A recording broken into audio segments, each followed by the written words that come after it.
Listo. Perfecto, muchas gracias. Listo, muchachos, ¿me escuchan bien? ¿Todo bien? Vale, ok. Bueno, pues estábamos viendo el tema del control de la constitucionalidad, convencionalidad, control concreto, vimos los tipos de control, los antecedentes, concepto de constitución, la importancia, ¿verdad? Cosas que ya ustedes manejan absolutamente. Ahora vamos a pasar a ver ahora concretamente ese control de constitucionalidad, cómo se hace en tema de, respecto al tema del sistema de medios de impugnación. Permítanme tantito, por favor.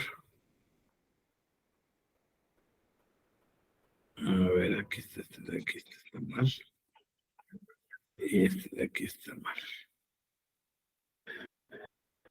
Ok, vamos a ver.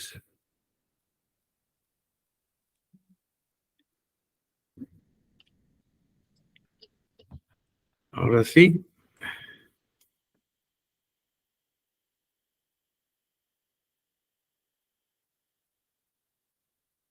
Listo, bueno, entonces vamos a ver ahora el control de constitucionalidad y el tema de los medios de impugnación en materia electoral, ya habiendo visto el tipo de control, etcétera, etcétera, lo que habíamos platicado el día de ayer. Entonces, ayer tuvimos una sesión muy interesante, muy actual, y entonces yo les ruego que en cualquier caso ustedes se sientan con la libertad, ya saben, de preguntarme, de comentar, de decir sus opiniones, porque de eso se trata esto. Fíjense que hoy justamente tuvimos la presentación de un libro sobre violencia política de género, en el que la ponencia del magistrado Felipe Lamata hace un estudio muy exhaustivo sobre todos los temas que se han tocado en ese tema de violencia política de género. Y fíjense que vinieron como invitadas muchas invitadas especiales, todas integrantes de una red de mujeres, red feminista, red por los derechos de las mujeres, o sea, un montón de activistas femeninas o feministas, y desde luego, y fíjense que la verdad es que tienen, o sea, hay una visión, un sentimiento, una perspectiva que, por ejemplo, yo no tengo, o sea, y lo reconozco abiertamente. O sea, y como pasa con los grupos vulnerables, ¿no? Perdón que lo diga, yo les puedo dar un curso sobre temas de derechos de la gente de discapacidad, sobre la comunidad LGTQB y más, me explico, pero no, es muy importante oír, escuchar, desde luego no, claro que leer, pero cuando uno está en una discusión o en un salón con la gente que auténticamente está luchando por esos derechos, auténticamente se le abren a uno un montón de antenas que no tiene uno, yo lo digo en términos personales, que me cuesta trabajo activar, porque al final del camino, pues es una realidad que no me toca, que no, digamos, que no sufro, que no batallo contra ella, ¿no? Digamos, alguien que no está sujeto o no está dentro de estos grupos, y la verdad es que la visión es una visión súper enriquecedora. Por eso les digo que en este tipo de conceptos, ¿no? Como decía ayer alguno de los compañeros, David decía, ¿no? Oiga, ¿cuál es su opinión respecto a este tema? Porque yo tengo mi opinión, y la verdad es que después de que di mi opinión y que él más o menos dejó entrever la suya, o decía que coincidía un poco con lo que yo había manifestado, pues desde luego que eso es muy productivo, es muy enriquecedor. A ver, Víctor Hugo, por favor, muchas gracias. Gracias, profe. Antes de que demos inicio a esto y toca un tema verdaderamente relevante, yo creo que hoy día el tema constitucional no es nada ajeno a todos aquellos grupos históricamente desventajados, como se dice. Sí. Tanto más si retomamos que tanto la Constitución se dice y se ha dicho por la Suprema Corte, por la misma Corte Interamericana y algunas otras voces más calificadas para ello, que tanto la Constitución como los tratados deben interpretarse como instrumentos vivientes. Si esto es cierto, tendremos que estarlo ajustando a nuestra realidad, pero la realidad fáctica del individuo o de la persona humana que esté resintiendo alguna situación de desventaja. Ahora bien, estas interseccionalidades obedecen no nada más a una situación de hecho, ¿no? Sí. También, o sea, son de hecho y son fortuitas. O sea, sí. Todos en nuestra historia de vida, claro que las interseccionalidades se van actualizando según el tiempo avance. Algunas otras se adquieren, ¿no? Las discapacidades no nada más se nacen, se adquieren por hechos fortuitos. Entonces es ahí donde por algunas o algunos nos damos cuenta de aquella parte que olvidamos cuando éramos estudiantes, o la práctica del derecho, ¿no? Entonces nos metemos a un área donde parece que es una tierra árida, que es el tema de los derechos fundamentales y humanos, pero en temas de personas desventajadas o históricamente desventajadas. Es cuanto... Gracias, Víctor Hugo. Pues de alguna manera me da la razón, ¿no? Y te vuelvo a decir, y no siento ningún tipo, digámoslo así, de resquemor en decirlo, no lo digo de manera cínica, ustedes lo saben, pero es que es verdad, o sea, vamos, yo he estado en muchas discusiones de este tipo, en muchos foros de este tipo, hacía tiempo que no estaba, y miren, por ejemplo, el tema de la paridad en todo, ¿no? La paridad de género, ese tipo de cosas, uno como que va imaginando, va pensando que ya, o sea, que ya hay un avance muy sustantivo, que muy fuerte, o sea, ya los congresos están integrados, incluso a veces, o en gran medida, mayoritariamente por mujeres. Pero en el tema de la violencia política de género, por ejemplo, es un tema que no está resuelto, es un tema que se vive y que está muy actual, y en consecuencia te pones a pensar, y como dice Víctor Hugo, lo está para todos los demás. Bueno, las mujeres ya van muy avanzadas en muchas conquistas, ¿no? Por lo menos en términos legales, ¿no? En conquistas de derechos, reconocimiento, van, muy aventajadas, ¿no? Una lucha muy difícil, muy larga, y que está rindiendo sus frutos, pero hay unos pendientes impresionantes y las mujeres, perdón que lo diga, pero se apasionan y se enojan, porque dicen, a ver, carajo, ¿y cuándo nos van a dar la igualdad sustantiva? A mí me da gorro la paridad de todo, ¿yo para qué quiero paridad? Quiero paridad sustantiva, ¿no? Y entonces rápidamente te trasladas, justamente hace poco también tuve una exposición, una participación en un foro sobre temas de personas con discapacidad, y pues la persona que participó, un par de personas que decían, a ver, maestros, perdón, es que ustedes está muy bien, sí saben, está bien, la Constitución dice eso, está bien, prohíbe discriminar, pero somos discriminados todos los días, todas las veces y todo el tiempo. Y es cierto, o sea, la verdad es que falta mucho por hacer en esa materia, pero de alguna manera esto viene a confirmar lo que les decía ayer. Apenas llegamos a este mundo, o sea, llevamos 10 años, pasaditos 10 años en este esquema nuevo. Teóricamente ya estaban las herramientas, pero no habíamos llegado a este tema. Y con la sentencia del caso Radilla, se llegaron a apenas reformas constitucionales y legales, jurisprudenciales, que está muy bien, pero y que ha habido un camino avanzado. Pero en 10 años no se cambia la vida. Estaban haciendo justamente referencia a un informe de las Naciones Unidas, en las Naciones Unidas, para ONU Mujeres, que está diciendo que en términos para igualdad sustantiva se van a esperar 100 años para que llegue. Y todas las mujeres estaban, perdón que se los diga, bien enojadas, que decían, a ver, no manchen, ¿cómo que 100 años? Si llevamos 100 peleando, si vamos 200 de independencia. Y tienen razón. Entonces, claro, un poco, la verdad es que me emocionó el tema, a pesar de que, insisto, o sea, ¿qué les quiero decir? O sea, que, insisto, me abre una sensibilidad, una empatía que a veces está dormida, y lo recuerdo, porque decían ellas, es que la pleito no es contra los hombres, no, mi pleito no es contra ti, que estás aquí sentado y escuchándome, es contra el régimen patriarcal. Y fíjense, yo les confieso que era un término que a mí no me molestaba, desde luego, porque me va a molestar, pero yo lo sentía forzadón, se los confieso, o ideologizado, y creo que no, o sea, la verdad es que creo que no, porque sí es cierto, y por cultura patriarcal, pues se refiere a la cultura machista en la que vivimos, y entonces, pues ponen ejemplos y sí es cierto, claro.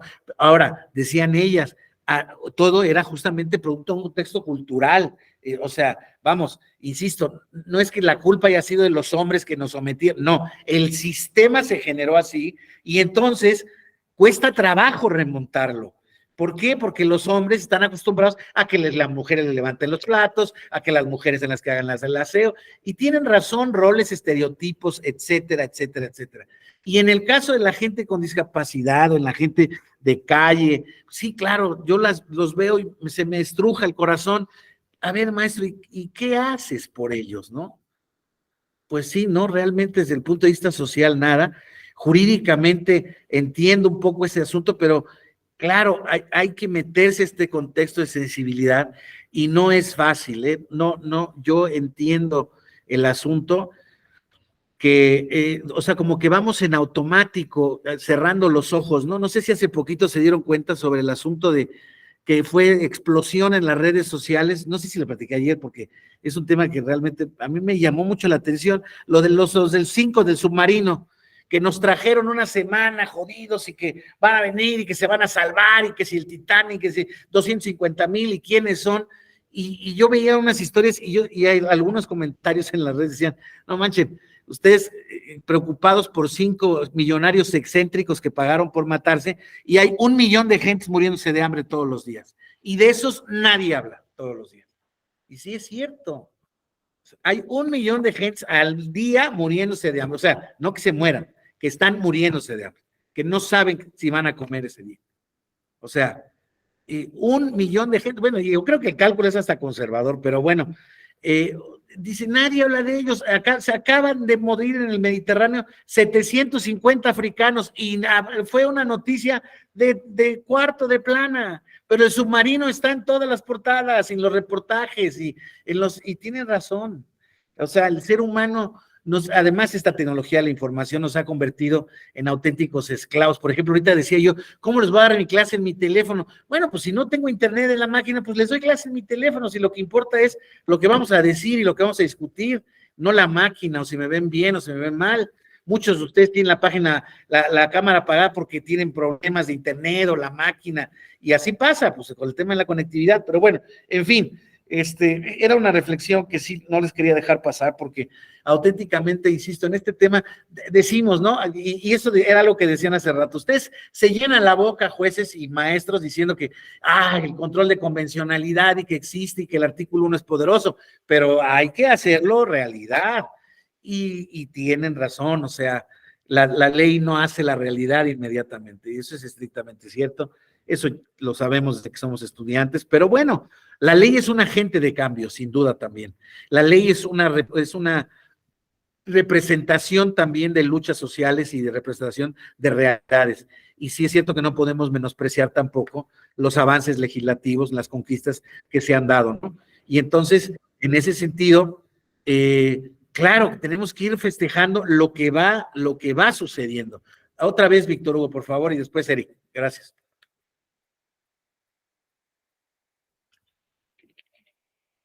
Híjoles, no sé si me quedo. Yo no. No, Eric, por favor. Gracias. Buenas tardes. Gracias, doctor. ¿Sí me escucha? Sí, te escucho bien.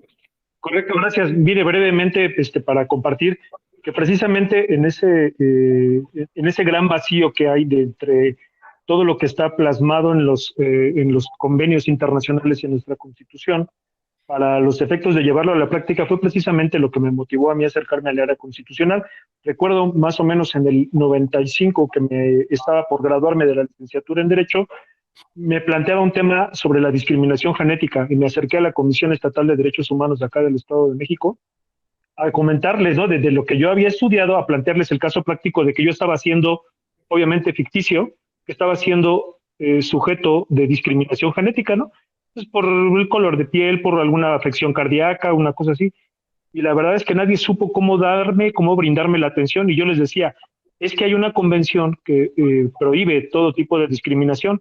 Bueno, armé tal alboroto, pero también finalmente con mucho respeto, que bajó en aquel entonces el mismo comisionado y me dijo, a ver, pásale, porque muy constitucionalista también el doctor Nieto, Y me dijo, a ver, pásale, ¿cuál es tu planteamiento? Digo, porque tú sabes, no tenemos esos mecanismos aquí, así están los convenios, pero tienes que agotar, obviamente, me hablaba de la exhaustividad, agotar las medidas previas y demás. O sea, yo era estudiante, no sabía mucho, ahora sé menos, ¿no? Ahora quiero aprender más, pero me decía, no hay un mecanismo como tal que tú puedas decir, estoy siendo sujeto de discriminación genética. A la par, en Estados Unidos, en el periodo de Bill Clinton, lograron conjugar ya para el año 2000 un decreto con el cual se prohíbe la discriminación genética, lo cual fue mi tema de tesis en aquel entonces. Pero efectivamente, el alcance del control de convencionalidad, el alcance de la protección de las garantías, aún las nacionales, está lejos de ser una realidad, como usted dice, de lo que le comentaban en las Naciones Unidas.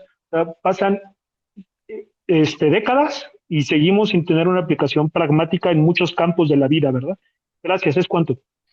Gracias, Eric. Desde luego, sí, sin duda.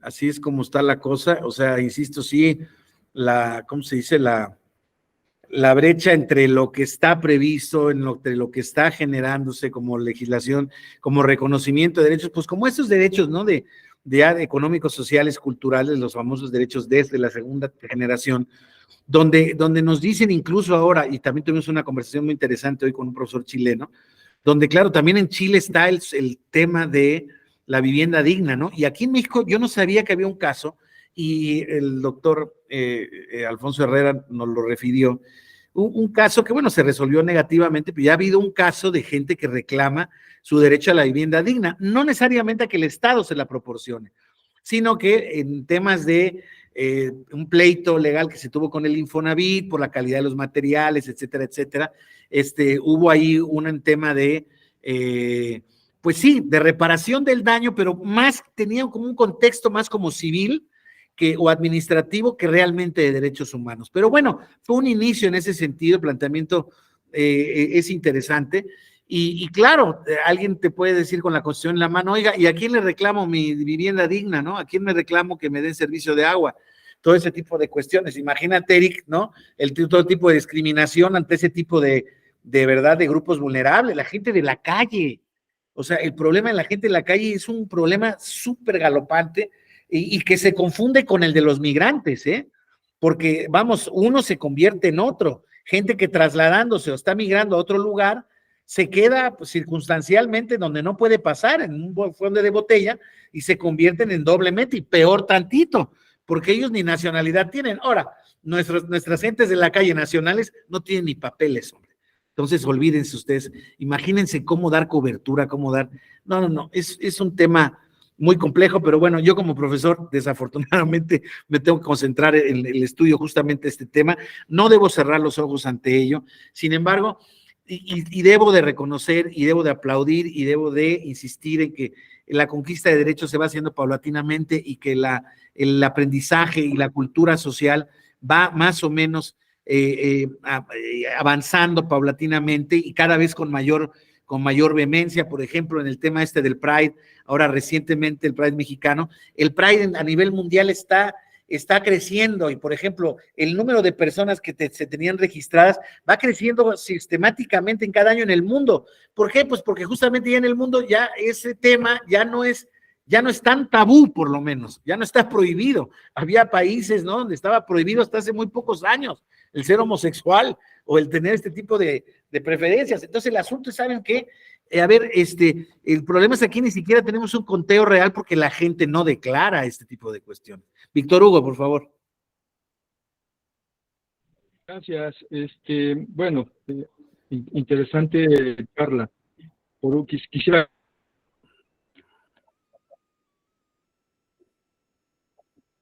agregar esto. El litigio, la forma de defender de derechos humanos, sí, claro, también en México es novedosa. Esta figura de litigio estratégico ha sido maltratada desde una visión meramente capitalista, y lo digo de esta manera, sin mayor sigilo. El litigio estratégico en materia de derechos humanos no es remunerado. Quienes litigamos per se un salario, lo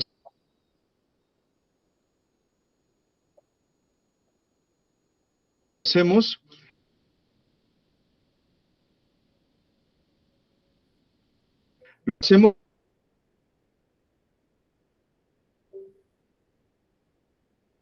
yo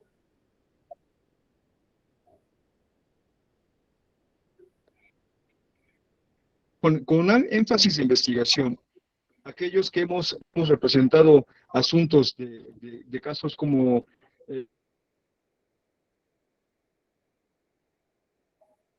el grupo de la comunidad LGBTQ+, mayores,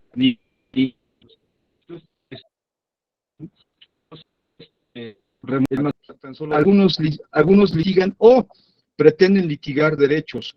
Es aquí donde también creo que el tema de la Constitución es relevante, porque no me van a dejar mentir, aquellos que pensamos de manera con enfoque constitucional siempre nos ven con cara de qué nos fumamos, ¿no? Ah, ahí viene un constitucionalista, este cuate. Víctor Hugo, te quería, perdóname que te ataque, ¿por qué no cierras tu cámara? Porque las cosas, ¿no? O sea, cuando en realidad...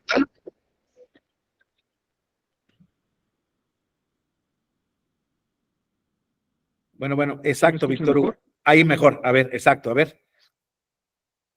Así va mejor. A ver, échale. Me disculpo. Perdona, pero es disculpo. que sí. Sí, No, por favor. No. Decía yo que la materia de litigio o la defensa de los derechos fundamentales y humanos, los que hacemos este tipo de actividad tenemos que estar luchando contra corriente, porque sí, muchas de las veces lo hacemos desde una situación incómoda, y creo que esta incomodidad en la que lo hacemos finalmente somos provocadores de algunas circunstancias y nos enfrentamos al aparato desde una situación en la que muchas de las veces no se lo espera el ente, el transgresor. Lo hacemos de una manera que no se lo esperan, y tanto más porque lo hacemos de una manera diferente. Somos insidiosos, nos volcamos enfrente del asunto, o sea, hacemos nuestro el asunto, porque la finalidad finalmente es, es defender derechos, hacer investigación y cambiar el contexto, pero en la horizontalidad. Esto no es poca cosa, es difícil, pero bueno, finalmente estamos haciendo camino, ¿verdad? ¿Será cuánto? A ver si me di a entender. Sí, gracias, Víctor Hugo, te aprecio la opinión. Sí, no, sin duda.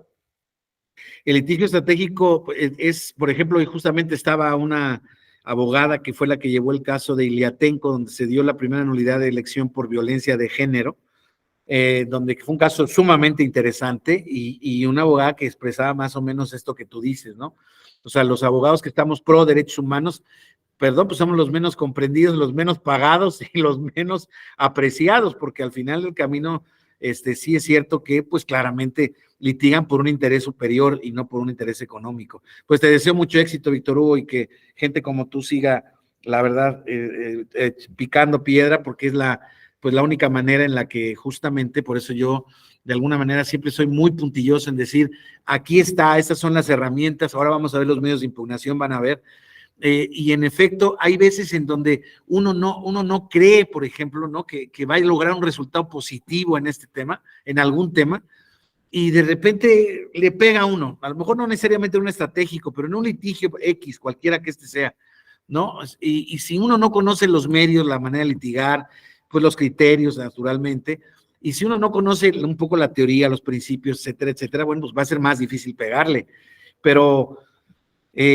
claro que eso se va generando a través de la jurisdicción, y miren, por ejemplo, el tema de la jurisdicción electoral ha sido un tema que se ha multiplicado por cientos de veces. Hoy en día es una jurisdicción casi ordinaria en cuanto al número. No, obviamente no tenemos los números de la jurisdicción ordinaria, ¿verdad? No hay comparación, pero ya son tribunales, particularmente desde luego el federal o ¿no? del Poder Judicial de la Federación, que ve cuestiones de todos los estados, cuestiones de multas, pero digamos, ya hay una maquinaria permanente que siempre está derivando asuntos, obviamente por la materia no se permite tener un rezago, pero auténticamente el litigio electoral se ha ido multiplicando, desgraciadamente no de la mejor manera, porque claramente hay pues muchos vivales, como en todas las materias, que aprovechan y agarran a sus clientes y nada más litigan por litigar, o no litigan bien, pues, y al final del asunto, bueno, pues un tribunal también es cierto que se basa sobre cuestiones objetivas y elementales y de prueba en el expediente, ¿no? Un litigio estratégico también tiene que tener todos esos elementos, no es porque esté haciendo yo un buen planteamiento, el planteamiento puede estar perfectamente bien hecho, pero si no tiene un acompasamiento, una comprobación en la realidad, pues evidentemente el planteamiento no va a ser tomado en cuenta. En fin, todos saben de lo que estoy hablando. Les agradezco mucho. Perdón la introducción un poco larga, pero está bien porque vamos a concluir con buen tiempo. El artículo 41 en la Constitución, compañeros, desde 1996, les diría que desde 1994, pero en 1996 ya dice esto completamente. Dice que para garantizar los principios de constitucionalidad y legalidad en los procesos electorales, incluidos los relativos a los procesos de consulta popular y de revocación de mandato, se establecerá un sistema de medios de impugnación en los términos que señale la Constitución y la ley. Fíjense cómo para garantizar los principios de constitucionalidad y legalidad.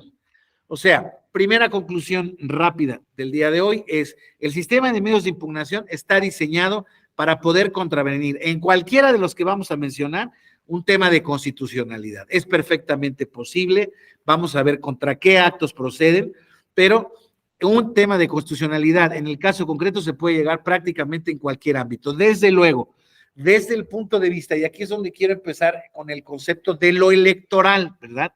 Procesos electorales. Procesos electorales son todos aquellos procedimientos, actos de autoridad, reglas específicas para la renovación de los poderes, cualquiera que estos sean, ¿sí? Todo lo que involucra la renovación de un poder público, ¿sí? Evidentemente, cargos de elección popular, ¿sí? Que son particularmente el legislativo y el ejecutivo, como lo sabemos. En el caso de los estados, es el ejecutivo, el legislativo y el municipio libre, que como sabemos es la base de la estructura territorial de nuestro país según el 115 constitucional. Entonces, es muy importante que veamos que las elecciones, la renovación de todos estos poderes, todo lo que tenga que ver con ello y lo que no, ahorita van a ver a qué me refiero con y lo que no, es posible de ser impugnado mediante el sistema de medios de impugnación. Entonces, y la doctrina del tribunal ha sido una doctrina consistente en el sentido de ampliar prácticamente a todos se le debe de dar respuesta. Incluso, lo decíamos ayer, o lo comentábamos un poco ayer, hasta el tema de llegar a controlar actos de derecho parlamentario, puede ser, ¿verdad? Este tipo de determinaciones que se toman en el seno de los órganos directivos de una cámara, por decir algo, la de diputados, o del Congreso de la Unión, de las dos, y cuando van a integrar la comisión permanente dejan afuera a un grupo parlamentario. ¿Dónde tiene control ese tema? ¿Dónde tiene espacio de impugnación o de judiciabilidad? No existe el control de actos parlamentarios. Y perdón, ahí es donde viene la disputa esta también, que desemboca en lo que platicábamos ayer. ¿Qué legitimidad tiene el juez de decirle a los parlamentarios qué es lo que tienen que hacer? ¿Con qué legitimidad? Cada poder es autónomo, respeta tus facultades. Sí, los poderes son autónomos, pero no son arbitrarios.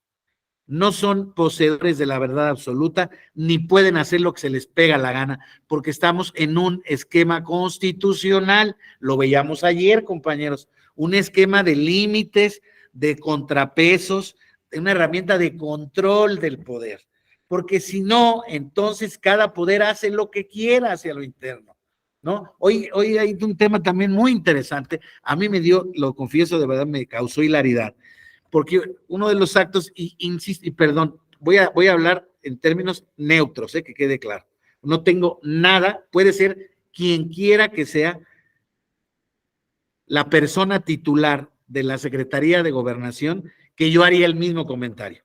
O sea, la persona titular de la Secretaría de Gobernación le pidió a la Corte un informe para que le diga si ya cumplieron con el tema de los sueldos, y lo basa en el 27 tal de la Ley Orgánica de la Administración Pública Federal.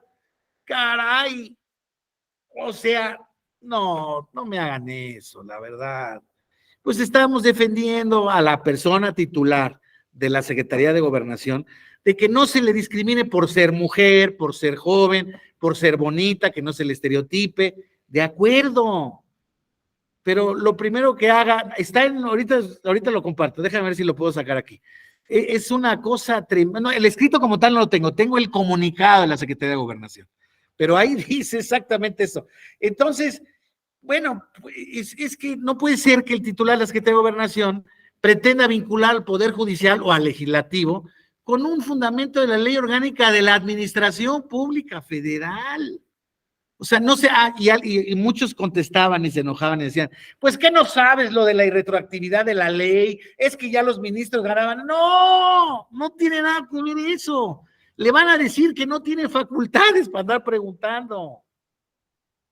O sea, no sé qué va a decir la Corte, pero en estricto sentido, pues le van a decir, maestra, vele a preguntar a tu gente de la Administración Pública Federal.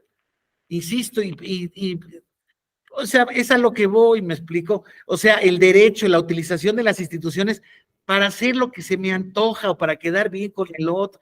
No puede ser eso no puede ser. Claro, insisto, que quede claro, estoy juzgando realidades, hechos actuales. No estoy diciendo, porque alguien, yo la verdad, entiendo la posición de los que digan, oiga, y anteriormente hacían también barbaridades.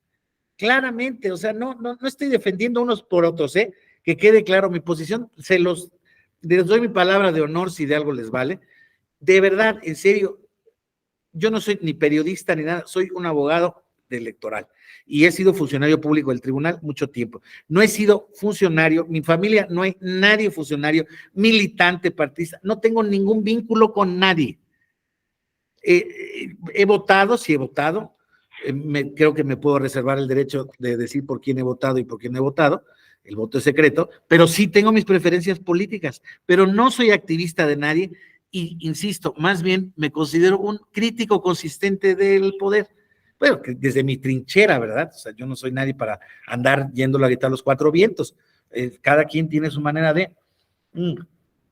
Ahora, vuelvo a decir, yo les decía ayer, oye, está bien que, bueno, estamos viendo actos de simulación, pero bueno, por lo menos están simulando incumplir las leyes. Y hoy salen con esta cosa, por favor, que le piden a la Suprema Corte que les informe bajo ese contexto. Déjame ver si lo puedo. Ahorita prometo que lo trato de compartir ahorita. Marciano, discúlpame, por favor. Pero vamos a seguir avanzando en lo que busco esta cuestión, porque debe de aparecer en Google rápidamente. Entonces, el asunto es que entonces les decía yo, a ver, ¿dónde está el control de los actos parlamentarios? Los actos de la administración, no hay duda de que el Poder Judicial los puede verificar. Administración contra particulares y la administración respecto de sus zonas de mando puede hacer lo que quiera, sin duda alguna, sin jurisdicción, pero sin que se afecten derechos, ¿no? Ahí estamos, hasta ahí estamos claros. El control, el derecho parlamentario puede hacer lo que quiera, siempre y cuando no venga quejándose de afectación de derechos. O sea, ¿qué les quiero decir? Incluso en nuestras relaciones privadas, ¿quién ha tenido necesidad de meterse en un litigio, por ejemplo? Les confieso, yo no he tenido necesidad en mi vida. Hoy he visto lesionados mis derechos, sí, he decidido arreglarlos por una vía en algún caso, he decidido no hacer nada en otros, cuando les platiqué que me secuestraron las 2 veces, decidí no ir a denunciar, la verdad, se los confieso. Era suficientemente amargo el trago como para que yo fuera ahí a perder el tiempo, y se los digo auténticamente, no creo en las procuradurías, no creo en este tipo de cosas, y está mal que yo lo diga, pero pues lo digo como ciudadano y estoy hablando en términos generales, ¿no? Si estuviera dando un curso de derecho penal, les tendría que decir cuál es la estructura penal y ya que cada quien denuncie como quiera. En el caso de la jurisdicción electoral, la he ejercido, me ha tocado estar del otro lado y he tenido buenas y malas, pero ha sido consecuencia de los casos que he tenido. Yo he hecho lo mejor que está de mi parte, pero no me puedo quejar. Sí, claro, hay algunos criterios que no me gustan, pero no los puedo acusar de que me negaron justicia porque se les pegó la gana o fueron injustos. Solamente hay un caso que tengo, hay una herida clavada, pero realmente no es como tal una injusticia. Entonces, al final del camino, insisto, en este sistema de medios de impugnación, así nació, acuérdense lo que hemos platicado, tuvimos ausencia de control de constitucionalidad, de legalidad siquiera, en cuanto a las elecciones. y tuvimos ausencia de control de derechos político-electorales hasta 1996, que se crea el juicio de la ciudadanía. Entonces, para ir concretando y delineando mejor lo que estamos hablando, este artículo 41 nos tiene que ver, entonces, todo aquello que tiene que ver con renovación de poderes, ¿sale? Constitucionalmente electos. Entonces, tiene que ver por lo que hace a los actos administrativos de las autoridades jurisdiccionales, federal y locales, tiene que ver con los actos jurisdiccionales de las, en este caso, de las autoridades locales, en el caso de las elecciones locales, y tiene que ver con todo lo que tiene que ver con los derechos político-electorales de la ciudadanía. ¿Estamos? Entonces, es la vertiente de las reglas y los principios que establecen las elecciones y, por otro lado, la vertiente del reclamo y la tutela de los derechos. Ya lo vamos a ver. El plan B famoso, que ya fue derrotado, ahorita lo vamos a estar, ahí lo iba a poner irónicamente, pero que fue derrotado, en la ley de medios de impugnación trataba de hacer una cosa interesante, que era, van a ver ahora, miren, vamos a ir avanzando en la presentación. A ver, vamos viendo. Sí, vamos a avanzar en la presentación para que no vaya yo con los bueyes detrás de la carreta. Entonces, ahí estoy.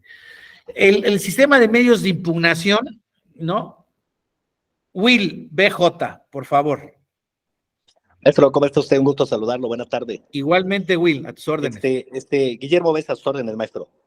Guillermo, perdóname. Sí, maestro, discúlpeme, es que está en mi correo. Por mi correo, perdóname. No te preocupes.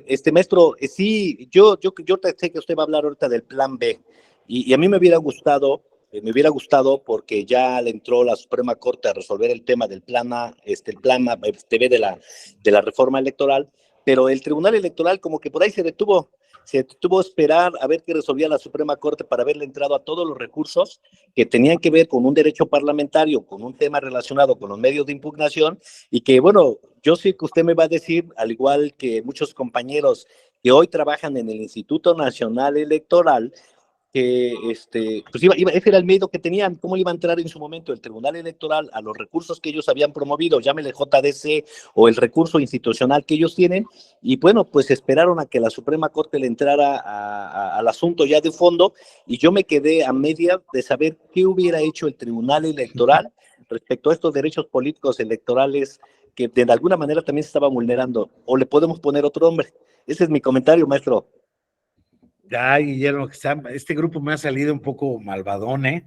Me está obligando a decir cosas ahí un poco comprometedoras. Sí, dígalas. Presentaron, no, desde luego, esto es una grabación, es una actividad académica, no hay otro tipo de cosas. Mira, una cosa no puedo contestar, o sea, ¿qué pasó con esos juicios? Entiendo que en una primera instancia, cuando salió la reforma, se desecharon por falta de interés jurídico, o sea, dijeron todavía no hay acto de aplicación de la norma, no te causa un perjuicio, y pues así se quedó, Guillermo. O sea, los que se presentaron en ese entonces quedaron en ese tema, y por ejemplo, al de Edmundo Jacobo, ese sí se resolvió previamente, dándole la razón, claro, posteriormente a que la justicia federal les había dado la razón por otra vía. Ahí hay un tema de discusión muy interesante, pero te dejo platicar porque alzaste la mano, no sé si querías platicarme algo. Sí, maestro, efectivamente, el caso de Jacobo para mí es, para aquellos que les gusta el derecho electoral y el amparo, era un buen momento para entender un poquito la diferencia de por qué no era un tema electoral y el otro era un tema que sí le entró los juzgados federales, los juzgados de distrito. Y por lo que respecta al otro tema, efectivamente, yo tengo compañeros, amigos que trabajan en el Instituto Nacional Electoral que promovieron por ambas vías, por la materia electoral y por la materia federal, amparos indirectos. Y en amparos indirectos, algunos jueces de distrito desecharon las demandas y otros sí las admitieron, pero ahí se quedaron en stand-by igual. Sí. Sí, pues mira, te voy a decir una cosa, y lo voy a decir yo creo que con cautela, ¿no? La Corte tarde o temprano tenía que decir esta circunstancia, y es cierto que no se había dado los actos de aplicación de la norma, Guillermo. O sea, realmente no despidieron a nadie, se crearon las comisiones, pero cuando el ministro Lainez suspendió la ley, se quedó todo freeze, y la verdad, yo creo, ahí eso, insisto, es una especulación mía, yo creo que tanto juzgados federales como el Tribunal Electoral dijeron, vamos, ya suspendieron, vamos a dejar a ver qué dice respecto de la norma y vamos a ver qué ocurre. Claro, ¿por qué el de Jacobo salió antes? Pues porque había un plazo perentorio con el tema del ¿cómo se llama? Del transitorio, el 23 transitorio, donde establecía fecha de corte, ¿no? Se pudo haber quedado sin resolver también, pero ahí yo creo que el juez y luego el tribunal pensaron que era oportuno hacerlo. Mira, pero te voy a decir lo que yo creo, fíjate, es mi posición. Yo pensaba en un principio que el caso de los trabajadores del instituto no era un tema de amparo. Yo pensaba que era un tema de la jurisdicción electoral.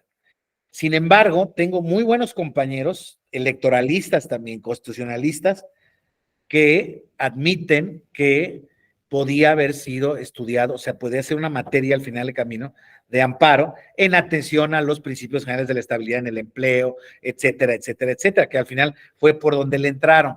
Pues sí, pero el tema laboral estaba está reservado, ahorita lo vamos a ver, al tribunal, en las conflictos, diferencias entre el instituto y sus trabajadores, y esta fue una cuestión distinta, estoy de acuerdo, fue un acto de ley, fue un acto legislativo. Entonces, respeto las dos posiciones, me parece que son admisibles las dos posturas, o sea, yo creo que es un caso muy raro, muy especial, en donde admitía el conocimiento por las dos vías, ante un planteamiento inteligente en las dos vías, creo que estaba menos difícil, creo yo, para el Tribunal Electoral. Creo que los jueces de amparo hicieron una interpretación mucho más, muy creativa y muy inteligente, muy pro persona, muy interesante. Los que otorgaron la suspensión, aquellos que otorgaron la suspensión, porque en el fondo ya todos se terminaron desechando. Creo que ninguno se resolvió en el fondo, ya, pero sí muchos otorgaron suspensiones y algunos otros las negaron, pero fueron más los que las otorgaron. Y en el caso del tribunal, sí, todos se quedaron en stand-by y luego ya están en vías de desechamiento. La verdad es que les voy a decir que yo creo, si hubiera estado yo en el ámbito de la silla de un juez constitucional, yo creo que hubiera sido prudente esperar a ver qué resolvía la Corte en ese sentido, ¿no? Y de ahí creo que sí, a partir de entonces, si la Corte hubiera dicho es constitucional por lo que sea, entonces yo ya tendría que haber verificado en qué puntos declaraba la constitucionalidad, en dónde no, dónde podía yo entrar. Entonces, porque no necesariamente todo estaba bien impugnado, Entonces, había que verlo. Pero, pues felizmente se derrotó el plan B, creo yo, porque al final del camino es lo que menos trabajo daba. Y honestamente yo les digo, yo creo que voy contigo, Ayrton, permíteme, esta sentencia de la Corte, que fue aprobada por 9-11, creo que está muy bien hecha y que viene confirmando una línea jurisprudencial de la Corte donde vienen estos temas políticos, ¿no? De argumentación política, donde quedamos que en el procedimiento legislativo tampoco el Poder Legislativo puede hacer lo que se le pegue la gana. Es lo que decíamos en el tema del concepto de democracia, ¿se acuerdan? Es respeto a las minorías, respeto al disenso, respeto a la deliberación y al debate. O sea, sí son la representación popular, pero eso no les permite violentar las normas, incluso que se dan a sí mismas para su procedimiento interno. Ayrton, por favor.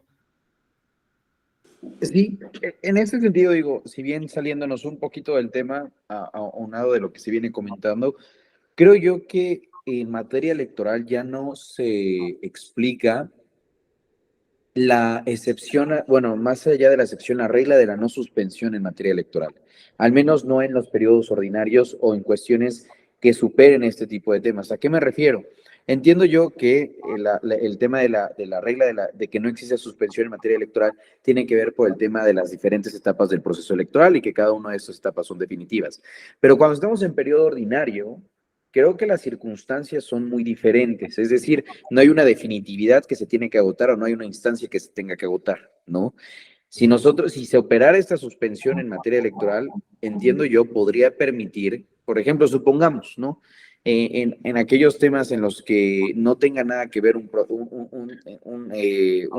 proceso electoral, etcétera, etcétera, no sé, imaginemos cualquiera, ¿no?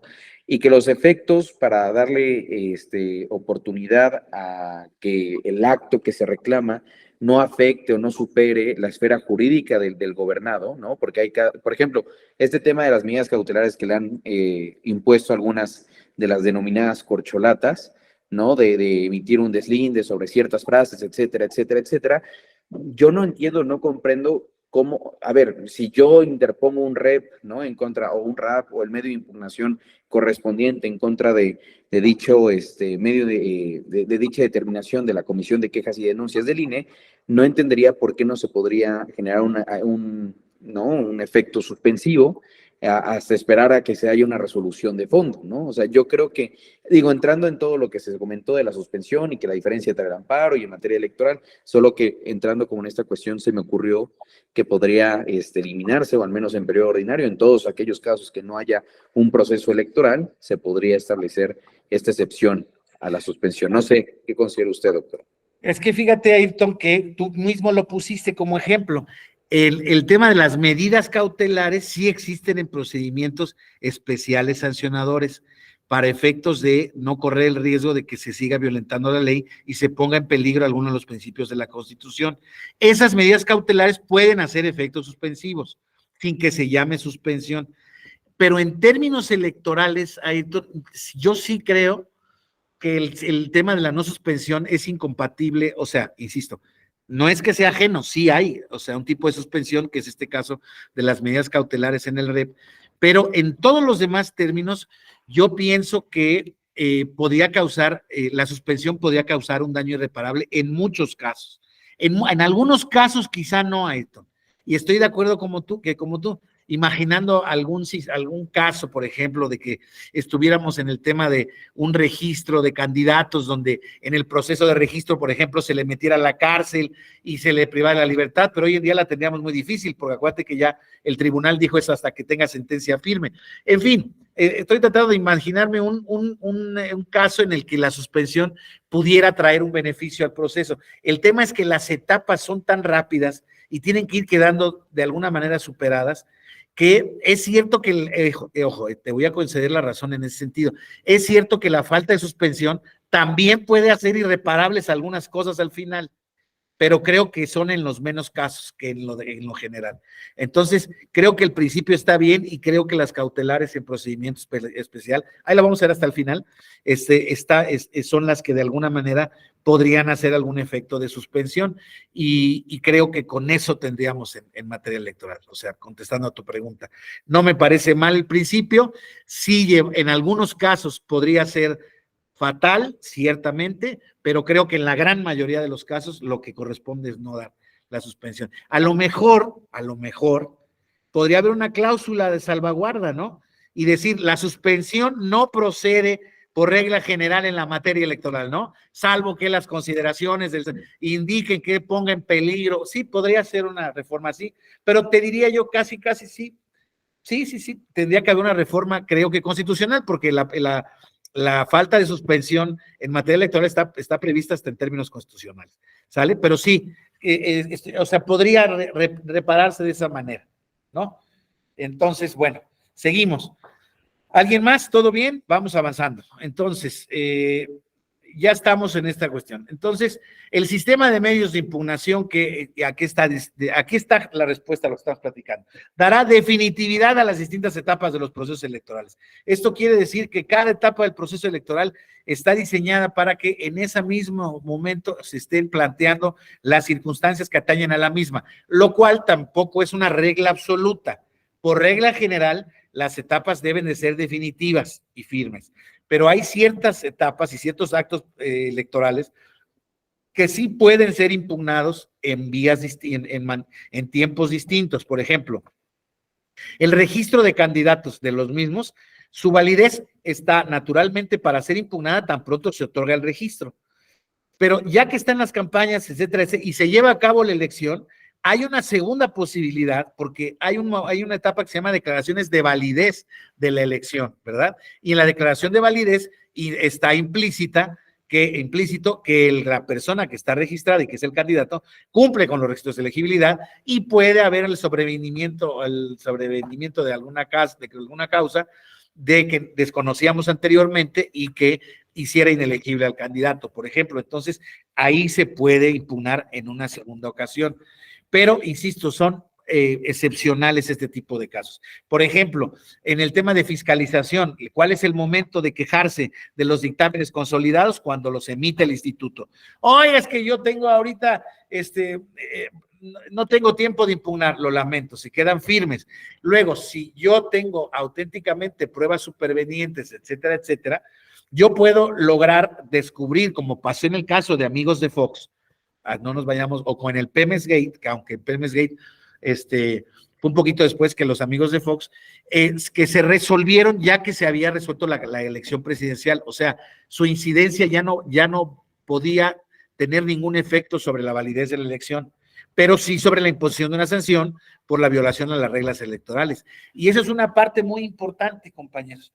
Este sistema de medios de impugnación, desde luego, insisto, está para velar por los principios constitucionales de las elecciones, para velar por los derechos de la ciudadanía, pero también fundamentalmente para hacer cumplir y valer el orden electoral. Entonces, por eso hace más sentido esta pregunta que nos hacíamos ayer. A ver, es que la jurisdicción electoral no está siendo un poco blanda ahorita con estos procedimientos que aparentemente están maquillando o están haciendo fraude a la ley. Bueno, pues ahí está la pregunta. Ahora, insisto, no sabemos lo que va a pasar todavía. Esto apenas está empezando. Y como les decía yo, pues es que es de celebrar que se esté empezando con una por lo menos declaratoria por parte de los partidos de que esos procesos no pretenden violar las reglas establecidas y al final del camino les van a ser aplicables a todos. Entonces, eso, insisto, creo, yo insistiría por ahí, aunque desde luego no lo planteo como un escenario ideal. Entonces, ese sistema de medios de impugnación da definitividad a las etapas del proceso. Luego, garantiza la protección de los derechos políticos de la ciudadanía de votar, ser votado y de asociación y afiliación. ¿Sale? Y luego, por último, establece el sistema de nulidades de los actos, elecciones federales o locales por violaciones graves, dolosas y determinantes cuando se exceda topes de gastos de campaña en un 5%, se compra indebidamente cobertura informativa en tiempos de radio y televisión, o se reciban o utilicen recursos de procedencia ilícita o recursos públicos en las campañas. Estos son, digamos, las causas específicas que establece la Constitución hoy en día para anular un proceso electoral, pero el sistema está diseñado para poder impugnar todos los actos y resoluciones encaminados a esos resultados electorales, a esa expresión de la voluntad ciudadana. Entonces, es muy importante que lo tengan eso presente porque en cualquier medio de impugnación pueden saltar cuestiones de inconstitucionalidad. Entonces, la reforma electoral desde 2023 ya fue declarada inconstitucional por la Suprema Corte de Justicia de la Nación. Entonces nos dejó vigente, compañeras, compañeros, nos dejó vigente el sistema de medios de impugnación que estaba establecida en la vieja, la antigua ley del sistema de medios de impugnación en materia electoral. Y este sistema de medios de impugnación en materia electoral tiene estos pocos de medios impugnativos. Tiene el recurso de revisión administrativo, tiene el recurso de apelación, el juicio de la ciudadanía, el juicio de revisión constitucional electoral, el juicio de inconformidad, el recurso de reconsideración, los juicios laborales INE-tribunal, INE-tribunal, y el recurso de revisión en contra de los actos y resoluciones en procedimientos especiales sancionadores. Fíjense ustedes, 1, 2, 3, 4, 5, 6, 7, 8. 8 medios previstos por la ley. Y la jurisprudencia del Tribunal Electoral ha ampliado esa jurisdicción y dice que todo aquello que no cabe en la procedencia o en la configuración legislativa de estos medios de impugnación son impugnables mediante la vía de asuntos generales o de juicios electorales. Les decía yo que el plan B de la ley electoral nuevo, el que quedó invalidado, únicamente reducía el sistema de medios de impugnación a el recurso de revisión administrativa ante el instituto, el juicio electoral, y el juicio de revisión constitucional electoral, y más el juicio laboral. Reducía de 8 a 4. Y de esos 4, nada más 2 son auténticamente electorales, porque el de revisión, bueno, jurisdiccionales, porque el de revisión es de naturaleza administrativa, o sea, contra las resoluciones del recurso de revisión viene la apelación, ¿sale? Entonces, hacía un esfuerzo por simplificar, nada más que, claro, la manera en la que estaba simplificado en la ley era un auténtico galimatías.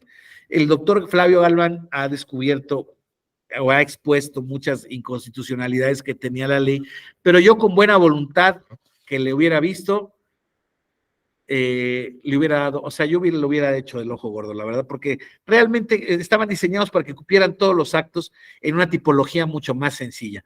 Díganme ustedes, compañeros, quienes no han litigado nunca materia electoral, ¿qué les parece esto? Si litigar juicio de amparo es una ciencia y una técnica muy compleja, muy delicada y no fácil de aprender ni de entender, imagínense la litigada en materia electoral. Tan solo para saber qué medio de impugnación es el que voy a elegir. Híjoles, la verdad es que, o sea, es contra natura, ¿no? Entonces, eso yo le veía una buena posibilidad a la ley nueva de los medios de impugnación, pero insisto, ya tampoco es que yo la añore o yo añore ese tema, se puede trabajar con lo que tenemos, ya los litigantes en materia electoral saben exactamente a qué atenerse, y les vuelvo a decir, hay un montón de jurisprudencias que también están ya, resuelven muchas cuestiones de posible denegación de justicia o de falta de acceso a la justicia. ¿Qué les quiero decir con esto? Pues prácticamente, si hierran la vía, se les puede reconducir la vía, si no hay vía impugnativa, se les crea la vía o se les admite en una vía general, y entonces todo admite una solución de fondo, claro, siempre y cuando haya un sustrato de fondo que sea digno de tutelar. Y aquí es donde vamos a entrar a esta gran tipificación, no tipificación, porque no quiero hacerlos bolas, no quiero ver uno por uno y cuál es el procedimiento, porque ese es motivo de otro diplomado, y aquí lo importante es que vean que todos los medios de impugnación tienen control de constitucionalidad, salvo el recurso de revisión administrativa, los jurisdiccionales, digámoslo así, y ahorita lo que quiero es que veamos contra qué actos en general, ya vimos un poco el universo a qué se constriñe, ¿no? Todo lo que es renovación periódica de elecciones, por lo que hace a reglas y a derechos, ¿sale? Ese es nuestro gran universo. Si bajamos a partir de ahí, es mucho más sencillo entender la tipología de la ley general del sistema de medios de impugnación. ¿Por qué? Porque primero vamos a ver lo relativo a las elecciones. A ver, actos impugnables en los medios de impugnación electorales, ¿sale?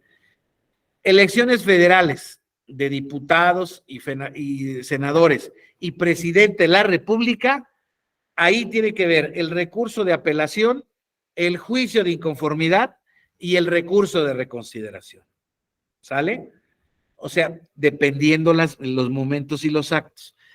¿Para qué sirve el recurso de apelación? Para controlar todos los actos y resoluciones de la autoridad, distintos a los resultados, ¿sale?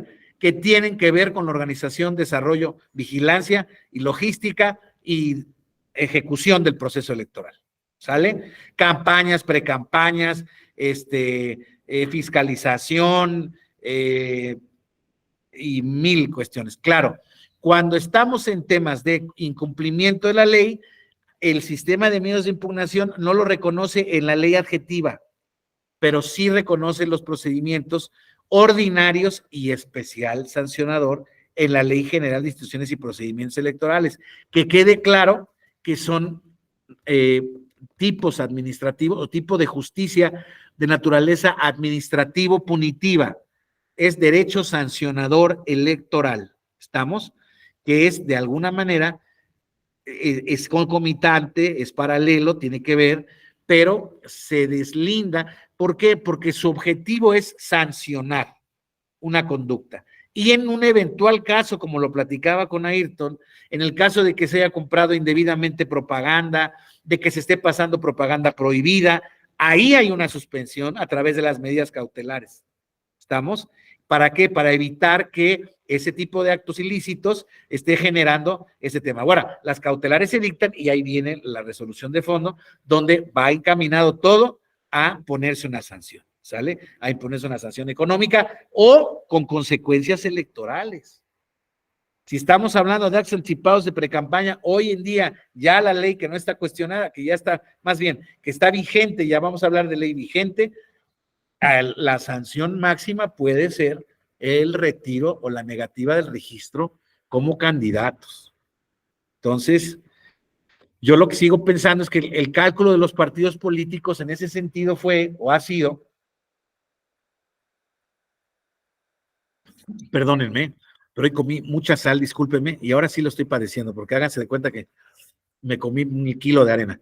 Entonces, fíjense que el asunto pasa justamente por eso. El cálculo de los partidos, yo creo que es, híjoles, sí, es que nos podemos estar arriesgando a que en una de esas, perdón que lo diga, pues el tribunal se atreva y nos cancela el registro y nos causa un perjuicio irreparable, claro, de consecuencias políticas inimaginables, como se los decía yo ayer, ¿no? O sea, no me quiero imaginar las consecuencias políticas de esto, porque ya hemos visto en la historia electoral que las determinaciones, digamos, más trascendentes, no le sientan bien al poder, no le sientan bien a los actores políticos. A los actores políticos les gusta ganar, les gusta que les reconozcan el triunfo, no su derrota, y mucho menos que les boicoteen un triunfo para ellos que en ojos del tribunal fue motivo a la violación de reglas electorales. Pero para eso está diseñado el sistema, ¿eh? Y aquí es donde está un poco esta alternativa que es muy compleja, es muy compleja. Se los digo en serio, estamos hablando de estos, ¿no? Actos impugnables en medios elecciones federales. Ya quedamos, apelación, rejuicio de inconformidad y recurso de reconsideración. Ahorita lo vamos a ver, el caso Tabasco del año 2000, donde se creó por primera, el año 2000, hace 23 años, compañeros. Hace 23 años que está este precedente ya, donde por primera vez el Tribunal Electoral, que no tenía facultades expresas para anular una elección, compañeros, compañeras, no tenía facultades expresas y el tribunal, haciendo una interpretación de principios, anuló la elección de Tabasco por violación a principios constitucionales, lo que creó la apertura de esa causa de nulidad abstracta que se conoce. Por si no la habían oído oír o por si pensaban que era un antecedente muy remoto, sí, en efecto, es el antecedente más remoto, porque las causas que expresamente está manejando la ley, maneja la ley desde entonces, es como causa de nulidad expresa de una elección, no haberse instalado el 20% o más de las casillas del ámbito territorial que corresponda. Haber existido irregularidades o causas de nulidad decretadas en más del 20% de las casillas, ¿sí? O haber experimentado el día de la elección, el día de la jornada electoral, violaciones graves, sistemáticas, determinantes, plenamente acreditadas que pusieran en duda el resultado de la elección. Eso eran las causas que estaban expresamente previstas. Entonces, pues estamos hablando que son de muy difícil consecución, de muy difícil prueba, de actualización prácticamente imposible. O sea, claro, o sea, a ver, vamos, más bien el contexto, claro. En México hay 300 distritos electorales federales, estoy hablando de los federales. Estos distritos electorales federales, compañeros, tienen aproximadamente un listado nominal de aproximadamente, para que nos salgan bien las cuentas, pues de 500,000 electores. Vamos a hacer más o menos una compensación. No son idénticos todos, no obliga la Constitución a que sean idénticos todos, pero vamos a repartirlos así de manera más o menos, arbitraria desde luego, pero más o menos eso es lo que estamos pensando. Entonces son 500,000 y son aproximadamente, en ese sentido, entre 700, 600, 800 casillas. Estamos hablando de que para que fuera una elección nula en un distrito de diputados de mayoría relativa, uno de los 300, tendría que no haberse instalado, fíjense, 120 casillas en los de 600 casillas, 120 Espera, causas de nulidad acreditadas en 120 casillas. No pasa, no ha pasado nunca. Por esas causas no ha pasado nunca. Únicamente hay 2 precedentes en el caso de la elección de 1994, léase, no era este sistema, no era este precedente, ¿verdad? Porque fue el año de 1994 en donde se dio el tema de la nulidad de elección en 2 distritos electorales de Chiapas, en donde se anuló la elección porque los miembros del Ejército Zapatista de Liberación Nacional se destruyeron, se robaron y manipularon más del 50% del material de la elección de los distritos 4 y 5 de Chiapas, con sede en Ocosingo y Las Margaritas. Entonces, fíjense que en esa ocasión, con esa causa de nulidad expresamente prevista,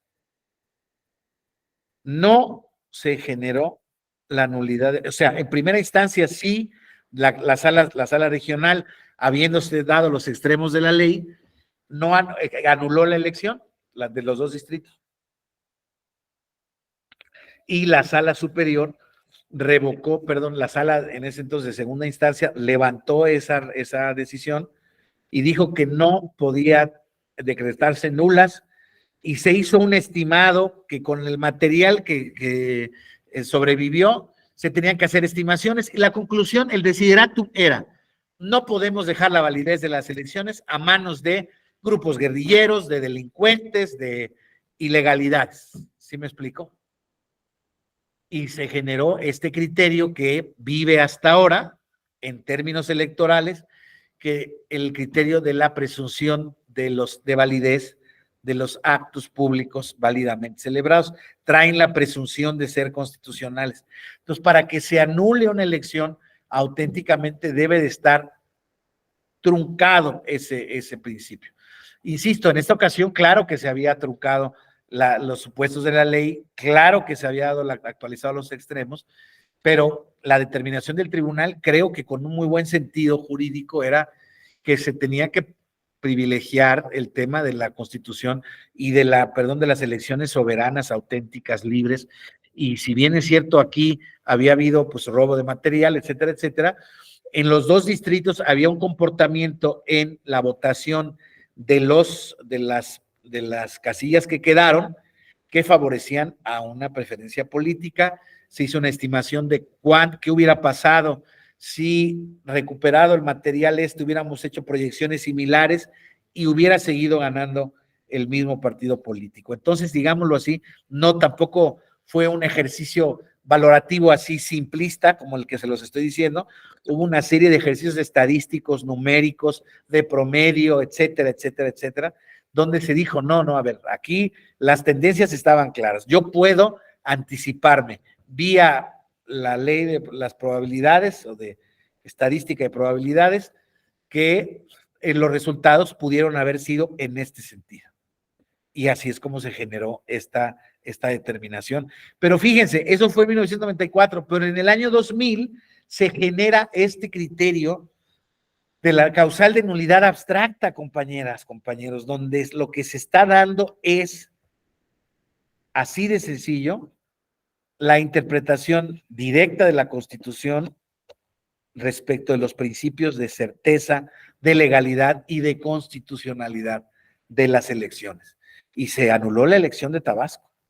Y hubo un cisma político en ese entonces porque pues causó revuelo la resolución, porque una de las preguntas más importantes que se hacían los actores políticos, tirios y troyanos, porque desde luego que la oposición cantó el triunfo como un triunfo muy importante, pero no dejaban de reconocer incluso que, bueno, que la interpretación del tribunal había sido una interpretación muy valiente, por no decir muy atrevida, ¿verdad? ¿Por qué? Pues porque estaba sin una facultad expresa en ese sentido, que fue lo que se ha ido generando posteriormente respecto del tema de las facultades del tribunal. Dicen, no tienes facultad para anular una elección, no tienes facultad para designar candidatos en mi nombre, no tienes facultad para nombrar directivos en mi nombre en procedimientos de selección interna. Y no, claro que no las tiene, pero tiene la capacidad de verificar los derechos en pugna, y los derechos en pugna fundamentalmente son el derecho de autoorganización del partido, por ejemplo, con el derecho individual o fundamental político del ciudadano de ser votado. Y en esa pugna, pues el tribunal ha determinado, creo que bien, ir por el derecho individual. Y en los casos en los que ha designado candidatos es porque el caso estaba planteado así. No porque al tribunal se le ocurrió decir, a él le tocaba el derecho, tú lo omitiste y adiós. No. Los casos en los que el tribunal ha determinado quién es el que triunfa es porque están los resultados a prueba, verificación constitucional. Sí, sin embargo, a los partidos políticos no les gusta eso. Dice, a ver, a mí reponme el procedimiento, no me designes candidatos, ni me designes dirigencias, ¿no? Entonces, ahí es donde está este tamiz tan interesante del ejercicio de la jurisdicción, de sobre si es un activismo o no es un activismo judicial, indebido, pernicioso, de parte del ejercicio del control del poder público. Y por otra parte está también la interpretación contraria, ¿no? Es que es una interpretación garantista, pro persona, que pugna por la vigencia de los derechos fundamentales, como se supone que la instrucción de la Constitución, hoy más que nunca prevista en nuestra Constitución. Sí, Eric, por favor. Gracias, doctor. Bueno, ¿sí me escucha bien? Sí. Bueno, ¿sí me escucha? Sí. Gracias. Pues precisamente ese punto es lo que a mí siempre me ha llamado la atención, que estando contemplado los casos específicos con los criterios de legalidad en los ordenamientos que prohíben ciertas conductas, ¿no? En el momento que se plantea la controversia entre los tribunales, que siempre se va en esa labor jurisdiccional a la interpretación, ¿no? Solemos decir entre el argot, o más bien se suele escuchar en el argot de los partidos políticos, a los amigos la ley se les interpreta, a los enemigos se les aplica, ¿no? Entonces es como que ese punto en el que siempre, a mí como interesado en preservar no solamente la literalidad, vamos, sino los principios que realmente protege la Constitución, que no salgan en un determinado punto con el aspecto de que, bueno, son 40 páginas para decir que sí existió la violación, pero en 5 páginas me cierra el magistrado diciendo que no es determinante, ¿no? Ese es un punto que creo que como ciudadanos siempre nos salta, ¿qué pasó entonces, no? Hasta ahí mi comentario, doctor, gracias. Sí, es un tema complicado de entender, no es un tema fácil de entender. Yo les voy a decir, yo tengo una posición, pues más, no sé cómo llamarla, quizá también más atrevida, y no porque yo considero, por ejemplo, si un partido político ha violado la ley consistentemente, se le debe de quitar el registro como partido político. No por una vez, que quede claro, ni por muy grave que sea, no por 2 ni por 3, sino en un contexto de plena violación y de alguna manera, muchos de ustedes muy probablemente saben a quién me estoy dirigiendo, ¿verdad? Pero hay algunos partidos políticos que no cantan mal a las rancheras, dicen algunos defensores de la democracia o de la teoría democrática. Es que el tribunal, ahí sí, ¿quién es para negar el registro de un partido político? Dice, para eso están las pérdidas de registro, que es que no alcance la votación mínima requerida para conservarlo. No, pero hay otro principio que es el de cumplimiento de la ley. Este principio de constitucionalidad que les estoy leyendo, el 41, no son reglas muertas y no pueden no tener consecuencias, y no pueden tener más que consecuencias si en la ley están, estoy de acuerdo, el tribunal no puede crear la sanción, no la puede crear, pero sí está prevista facultades, por ejemplo, en el caso de las elecciones, de verificar la validez de la elección. Es primera pregunta. Si una persona, si un sujeto tiene la capacidad, la facultad perfectamente autorizada de verificar la autenticidad y legalidad y validez de una elección, aunque no tenga una facultad correspondiente, que implícitamente no puede verificar la ilegalidad y la invalidez de una elección por violación a principios, como dice Eric, yo creo que sí. Oigan, es que claro, entonces es a donde vamos, a las consecuencias.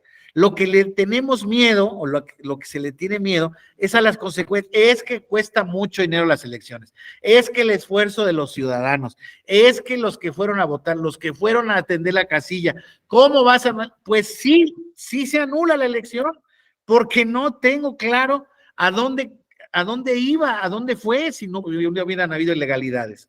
Esa es la sanción a la que está. Oiga, el partido político, que no lo voten. No, pues ¿cómo que no lo voten? Que no, ya no puede violar la ley. Lleva 370 del 2015 para acá, violaciones a la ley, sanciones y multas por más de 2,000 millones de pesos. No, perdón, pero ahí no estoy yendo en contra de los electores ni el derecho a que lo puedan votar. Estoy sancionando que ese sujeto que estaba autorizado por la Constitución para competir, para hacer acceso de los ciudadanos al poder, que tuviera prerrogativa, no. Estoy sancionando que ha violado a tal grado la ley y es tal su desprecio por la ley que no puede seguir compitiendo abajo. Lo lamento por quien lo vota. Perdón que lo lamento por quien lo vota. Entonces, de esta manera, como bien dice Eric, oiga, pues en esta elección no me está usted diciendo que hubo 4 municipios donde está usted anulando la elección, es una elección de gobernadores, cierto, pero me dice usted que 3 distritos estaban controlados por la delincuencia organizada. Sí, claro, pero hay que ver los resultados, Eric, hay que también hacer valoraciones cuantitativas y cualitativas. Y ahí se aplica un poco este criterio que les decía yo, a ver, bueno, vamos a dejar la validez de las elecciones, les vamos a abrir la llave a las elecciones, a la delincuencia organizada para, mira, ya sabemos cómo le vamos a hacer, para que no haya gobiernos constitucionales o para que pongan al que nosotros queramos. Y nos dedicamos a hacer violencia en la elección. ¿Sí me explico? O sea, ahí hay ese tipo de cosas. Sí, en el caso de los partidos, yo no tengo dudas, no tengo dudas, claro, hacen un beneficio cálculo político de cuánto me cuesta la sanción, cuánto me cuesta violar la ley, y las 2 veces han sancionado al partido político por estar violando las leyes, las normas de propaganda electoral, en la veda electoral, que es algo así como sacrilegio en la materia. En la etapa de reflexión no puede nadie moverse, nadie. Bueno, pues esos cuates en 2 elecciones extraordinarias, 2 elecciones intermedias, para ganar más votos, que no los ganaron, por cierto, ahí es donde dicen alguien, es que fíjate que no lo benefició, pues sí, pero violó la ley, pagó un dineral a la gente para que establecieran una campaña prohibida, está prohibida, la violación a la ley debe tener sanciones, o sea, y sanciones están previstas en la ley. Sí está prevista la nulidad de elecciones, sí está prevista la pérdida del registro, sí está perdida, ¿cómo se dice? Está prevista la pérdida del registro, la nulidad de una elección. Insisto, hay herramientas, no es que el tribunal esté inventando o tenga que inventar. Por otra parte, por ejemplo, están los temas de los principios, violación Estado-Iglesia, elección de Tlaquepaque de 2021. Oigan, el cardenal emérito Posada salió el día de la jornada electoral a decir en Facebook que no votaran por los guindas, que eran socialistas, que no sé qué tanto, 7 minutos. Púmbale, anulada la elección. Caray, pues me suena, o sea, no es que estoy diciendo que esté en desacuerdo, me parece bien, pero también a lo mejor en otros casos me hubiera parecido bien. ¿Qué pasó, Ayrton? Por favor. Sí, aquí tengo un comentario, porque por ejemplo, en la elección de Iliatenco Guerrero, que fue, como ya se mencionó, la primera elección establecida como nula por el tema de violencia política en razón de género, sí, por cómo fueron colocando pancartas que decía fuera Ruperta, o es tiempo de los hombres, o fuera las mujeres, etcétera, etcétera, etcétera, me parece en lo personal que no termina de cumplimentar con la finalidad de la norma. ¿A qué voy con eso?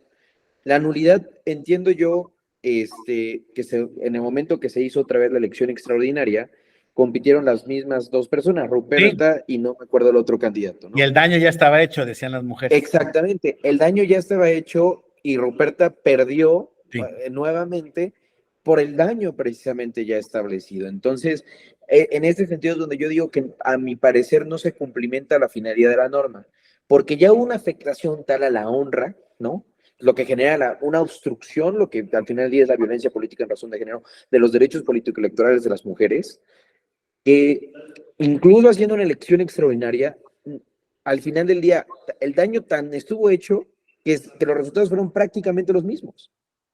Y asimismo, en esto de que hay, a ver, creo yo que no deja de ser entendible lo que está pasando en el contexto político actual y cómo se vienen suscitando ciertas estrategias que podrían configurarse, si nos ceñimos estrictamente a la norma, a posibles actos anticipados de precampaña e incluso de campaña de diversos actores que estaban dentro del servicio público hace unas cuantas semanas, ¿no? Por diferentes eventos, por diferentes expresiones, etcétera, etcétera, etcétera. Aquí es mi duda, incluso cuando se determine la infracción de actos anticipados de precampaña y campaña, entiendo yo que el análisis para determinar la negativa de registro se haría a posteriori, ¿no? No a priori. Entonces, creo yo vuelve subjetiva esa valoración de determinar si la afectación fue de tal grado o de tal magnitud de afectar la equidad de la contienda para negar el registro. Entonces, yo veo esas dos problemáticas en la técnica legislativa y cómo se ha desarrollado nuestra normatividad para realmente poner los candados a actores que puedan infringir de manera clara y evidente la normativa electoral. Sí, sí, tienes razón. Ese es un problema de interpretación al final del camino, que fíjate, acuérdate que está previsto como un catálogo de sanciones, como les decía yo, este caso de la pérdida de registro, tanto de partido político como la pérdida de registro como candidato, como la nulidad de la elección, son las sanciones máximas. O sea, creo que, en efecto, el contexto de evaluación, de ponderación de esas normas, debe de ser con base en un contexto, digamos, global, en un análisis, digamos, pormenorizado no necesariamente en todos los casos, pero sí en general de un análisis, por ejemplo, en el caso de los actos anticipados de campaña, por uno no le puedes negar el registro, por dos, doctor, no, pues por dos tampoco, por tres, volvemos al tema de qué tanto es tantito. Eso siempre está en muchas veces en la problemática de ponderación del juez.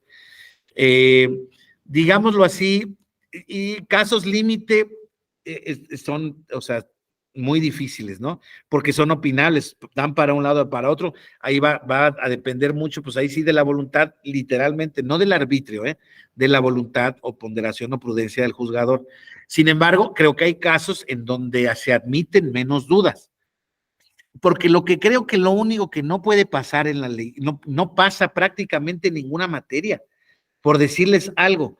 En materia penal, que acuérdense ustedes, está el tema de la interpretación estricta, de no hay pena sin delito, ni crimen sin tipo penal, y derecho administrativo sancionador es muy parecido, pero existe de alguna manera un catálogo de sanciones. Entonces tú verificas las condiciones y no hay una pena automática para la violación de la ley, ¿verdad? No hay digamos, una posibilidad, salvo, por ejemplo, en algunos casos de fiscalización, donde la capacidad económica está determinada de una manera, la reincidencia de otra, la gravedad de la sanción otra. Se tratan de hacer equivalencias numéricas, pero nunca es exacta. Estamos en una ciencia humanística, ¿no? O sea, no hay posibilidad de asignarle un resultado final a una conducta antijurídica. Pero es cierto que quizá el sistema podría mejorar. No hay duda de eso. ¿Cómo podría hacerlo Ayrton? Es uno de los temas casi como para tesis de doctorado, si es que hay algún doctor que te lo puede calificar, pero creo que, insisto, desde luego que, mira, lo adviertes muy bien, nosotros lo sabemos muy bien desde hace mucho tiempo, y claro, y como dice Eric, luego la gente común y corriente no entiende. Yo les vuelvo a decir, yo tengo una tía muy querida, hermana menor de mi mamá, que a mí, después de la elección de 2006, la presidencial, yo ya era magistrado, yo tenía un año de ser magistrado en Guadalajara, Jalisco, y me tocó ir a hacer un recuento parcial en el distrito 4 de Mexicali, Baja California. Fue de los que autorizó el tribunal en ese entonces, se hizo un ejercicio inédito, fuimos a recontar votos, etcétera, etcétera, y mi tía me dijo, yo tengo la fe puesta en ti. Y yo le dije, ¿y en mí de qué? O sea, yo voy a tratar de hacer bien mi trabajo. No, es que esa elección se debe de quedar nula, papá. O sea, eso está clarísimo. Mi tía, perdón que se los diga, les aseguro, de verdad, no es porque yo la estime ni porque sea mi tía, no es fanática, no es fanática religiosa ni fanática política. Es doctor, sí, le tiende a la izquierda, es izquierdosa, es doctora en ciencia política, es doctora en filosofía, es una mujer que ha estudiado en Francia, en Inglaterra, es una mujer versada, culta, educada, pero ahí no había otra opción y me dejó de hablar 2 años. No pude argumentarle nada. Me dijo, no voy a hablar contigo de eso, y como el que nos reunamos implica que al tarde o temprano tú me quieras explicar, yo no quiero hablar contigo. Me dejó de hablar 2 años, se los juro de verdad. Ya no digamos que cuando empezamos a platicar, ahí ya había modulado un poco ya su posición, etcétera, etcétera, pero hoy en día, a los 17 años después, ella cree, hoy sí me cree que hice mi trabajo bien, pero la cree que la elección fue nula. O sea, había suficientes causas para anularla. Y como ella, muchos, como ella, muchos. Y entonces, son ciertos tipos de cosas que la jurisdicción nunca va a alcanzar a poder dar respuesta digamos, al tema de la gente, pero sí se supone que la justicia, por lo menos en esta materia, pues tenga cierto sentido de razonabilidad para todos, ¿no? Dice, perdóname, a ver si quieres platicar, dice, tratándose de la reincidencia, traspolar los criterios que la rigen al electoral, también tiene sus aristas de interpretación, verbigracia. Un diputado en funciones hace actos anticipados de posicionamiento para contender una alcaldía y se le sanciona, paga su multa, aunque podría haber sido nulidad de su candidatura, gana el ayuntamiento, ejerce sus 3 años y ahora contiene para elección y vuelve a hacer actos anticipados para elegirse. ¿Hay reincidencia? Yo creo que sí,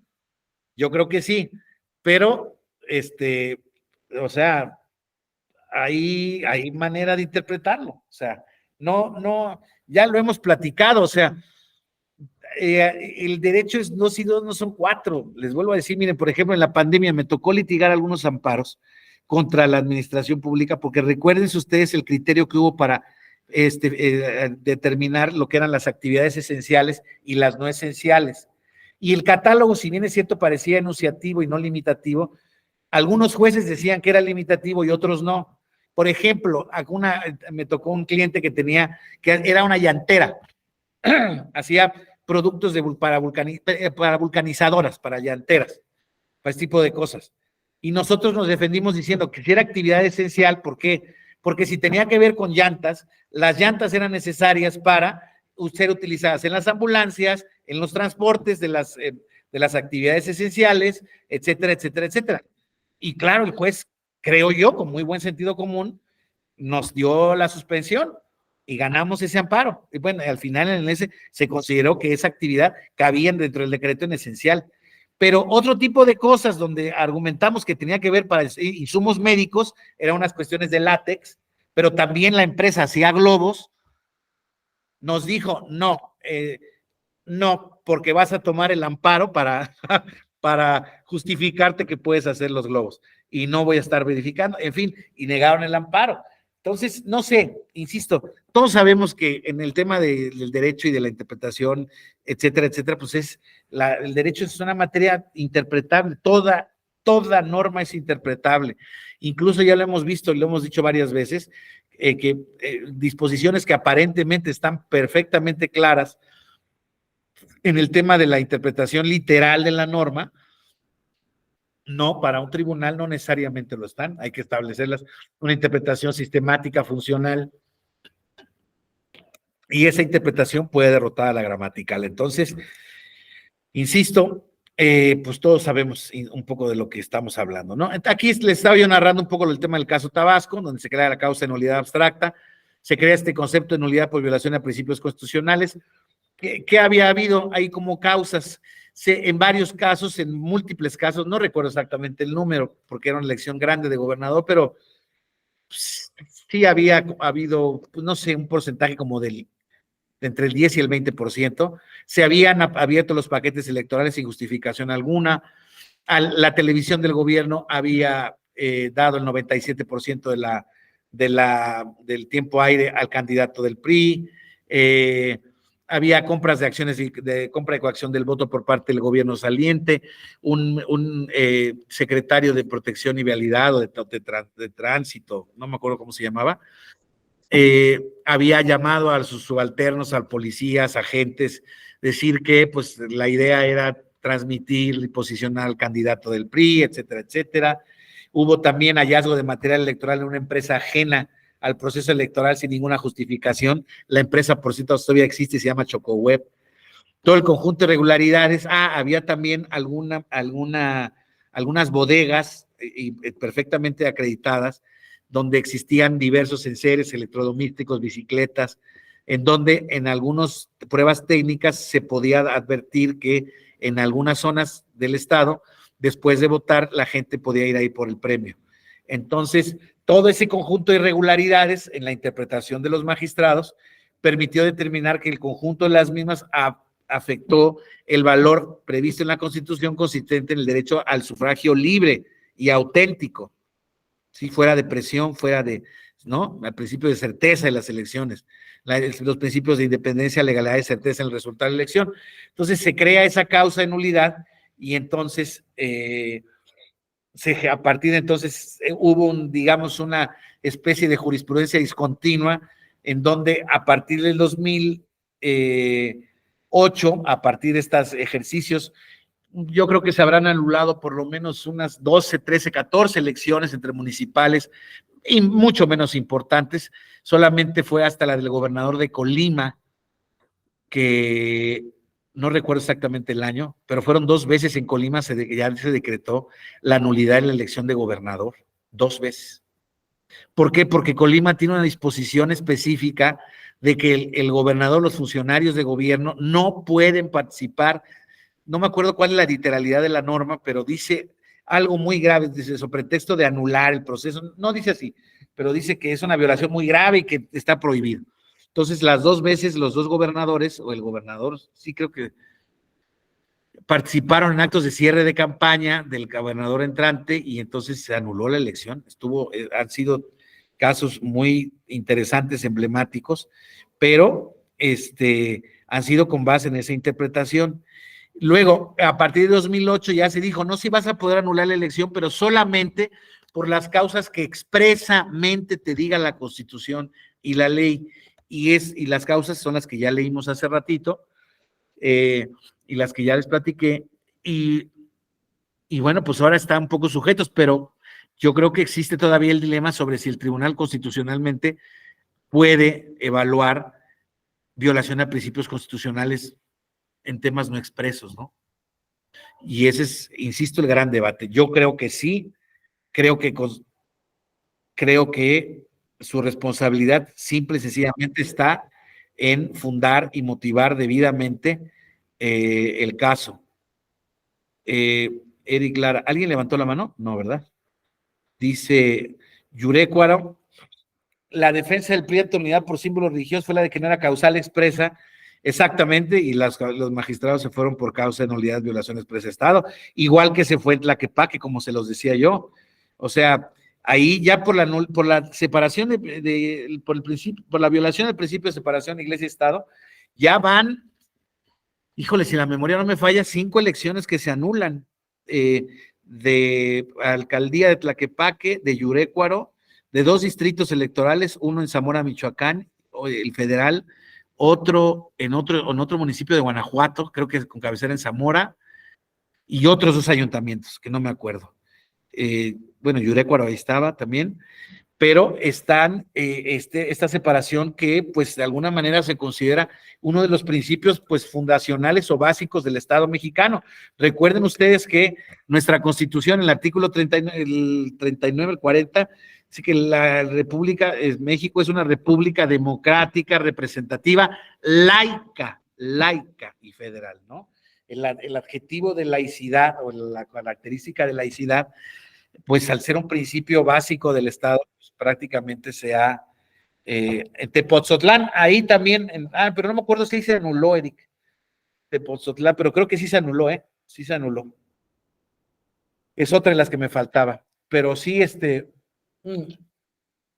eso está muy, muy prohibido y ha estado muy explorado por el tribunal. Eso sí, creo que el tribunal ha sido consistente en ese sentido de anular cuando abusan de ese tema. Sin embargo, hubo un caso en Veracruz, de gobernador de Veracruz, donde sí hubo la abierta participación de algunas iglesias, incluso creo que evangélicas, a favor de algún candidato, no me acuerdo a favor de quién fue, y el tribunal dijo, sí, en la elección de Yunes, creo, en la elección de Yunes Linares, de Miguel Ángel, sí, hubo acreditada esa participación. Lo que pasa es que creo que ahí hubo como una especie como de deslinde de parte del candidato y también no hubo directamente como que la referencia directa hacia quién debían o a quién no debían de favorecer. Y entonces creo que por eso ahí no se tornó como determinante y creo que el resultado había sido muy amplio, pero eso en cualquier caso rompía con el principio. Y creo que aquí el resultado ha sido, no importa cuál es el resultado, si la iglesia se mete y se acredita, se anula la elección. O sea, sí ha habido ese criterio como muy consistente. Ahora, insisto, yo creo que de la misma manera se podría ser más fuerte en otros ámbitos. Por ejemplo, el tema de la fiscalización, hay un caso muy emblemático de la esposa del gobernador de Nuevo León actual, Samuel García, en donde ella pues es una influencer muy grande, muy importante, y se acreditó que en la campaña pues hizo propaganda a favor del marido en redes y no contabilizaron el apoyo en redes, y ella es a lo que se dedica, y un poco el impacto que tuvo la campaña fue evidente. Evidentemente no se podría vincular directamente con el resultado de la elección, pero había habido una campaña sistemática aprovechándose ese tema, y la sala dijo que ahí había la ponderación del matrimonio, del vínculo matrimonial que presumía como lícito ese apoyo. Y yo lo que digo es si ese precedente no abre la puerta para que haya un montón de matrimonios por conveniencia en las próximas elecciones. Guillermo, está tu micrófono, por favor. Perdón, maestro, sí, claro que hubo una injerencia de esta influencer en la campaña del gobernador hoy. Sin embargo, pareciera ser que todavía estamos un poquito en pañales para el tema del verdadero impacto de las redes en los medios de comunicación. A título personal, yo recordaré en la elección del 2012 en Puebla, cuando gana Moreno Valle la elección, a través de, todavía recordaré, vía telefónica o Nextel, se recibían llamadas de tú vota por el candidato fulanito de tal. O sea, era uno de los primeros mecanismos donde había una injerencia en otros mecanismos diversos a las campañas tradicionales. Sin embargo, pues yo vería bien complejón cómo tratar de anular una elección por el caso de este candidato a gobernador, cuando el verde ecologista se le ha pasado elección tras elección violentando la norma, y el tribunal no le ha querido entrar a negarle el registro al partido y sancionar muy fuertemente ya a un candidato. Exacto. Yo creo que ha sido una de las violaciones más terribles que hemos podido constatar aquellos que nos hemos dedicado en los últimos años a la materia electoral. Violación proceso tras proceso del verde ecologista, utilizando comunicadores, artistas, bueno, algo maravilloso del verde ecologista. Y no ha querido entrar el Tribunal Electoral a una nulidad de una elección ya realmente por un rebase a tope de gasto de campaña realmente, y por unas campañas extraordinariamente fuera, ni siquiera pre-campañas, ni siquiera campañas, son previo a las campañas, a las precampañas y intercampañas. O sea, ha sido una violación sistemática del verde ecologista. Sí, de alguna manera se ha reconocido judicialmente, lo que pasa es que no han llegado a esa última determinación, pero era un poco mi punto lo que decía yo hace rato, exactamente era el caso al que me estaba yo refiriendo. Yo la verdad es que creo que sí, o sea, o sea, hoy en día yo soy más de mano dura, o sea, yo creo que la mano tiene que ser más dura porque bajo el auspicio de ciertos principios, como la celebración de los actos públicos válidamente celebrados, como la libertad de expresión, como este tipo de que el desdoblamiento de funcionario público con ciudadano, que tienen sentido, claramente tienen sentido, pero creo que eso hacen de alguna manera palidecer la fuerza de las sanciones electorales y de las normas electorales prohibitivas y sancionadoras. Yo creo que debemos de tener un rasero un poco más fuerte, pero es mi punto de vista desde el punto de vista académico. Yo no soy magistrado, ya lo fui, y desde luego si algún partido político me oyera en estos foros abogando por una aplicación más fuerte de las normas, evidentemente pues nunca me nombraría magistrado, ¿verdad? Pero bueno, al final del camino el asunto pasa porque Pues porque sí, pues están estos dilemas que no son menores, que no son menores. Permítame un segundo, por favor.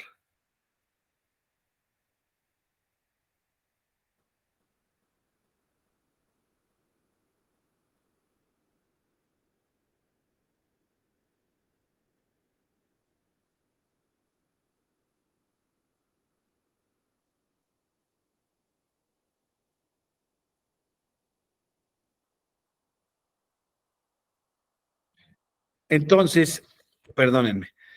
Entonces, sí, eso es parte de uno de los grandes dilemas que tiene este sistema y que bueno, hoy en día está sujeto a prueba, ¿no? Hoy en día va a pasar otra prueba más del ácido que no creo que sea sencillo. Para concluir un poco con la temática, ¿no? Entonces ya habíamos visto todo lo que tenía que ver con acciones de las elecciones federales. Juicios, recurso de apelación, juicio de inconformidad, recurso de reconsideración.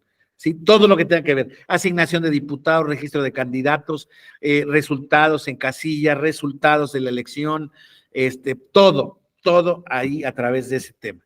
Luego está un segundo gran rubro que ya habíamos visto que tenía que ver con toda la impugnación de actos y resoluciones que violen los derechos político-electorales de la ciudadanía, de votar, ser votado, y de asociación y afiliación libre y pacífica para asuntos políticos, ¿sí?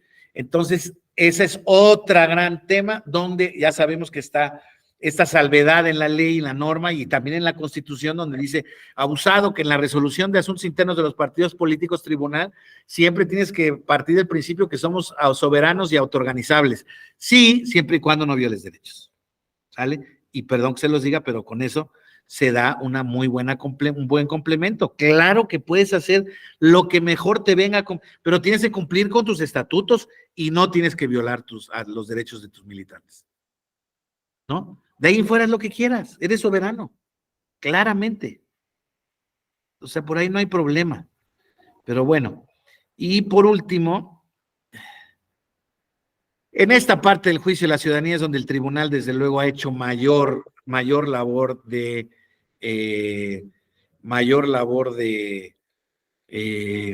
pues de interpretación pro persona, y ya lo habíamos platicado, aquí he hecho control de convencionalidad prácticamente desde 1996.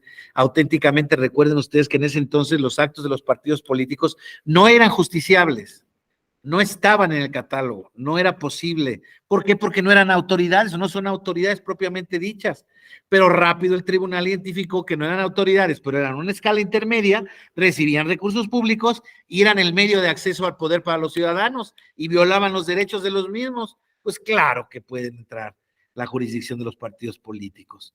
Volvemos a lo mismo. Yo recuerdo que en mi comparecencia ante el Senado, compañeros, en 2005, bueno, yo comparecí ante el Senado en 2004, donde había un Senado muy interesante, estaba muy repartido, la mayoría la tenía el PRI sin duda, pero las fuerzas del PRD y el PAN eran interesantes, y a mí me preguntaban, ¿y usted qué opina de que el tribunal se mete en los actos internos de los partidos políticos?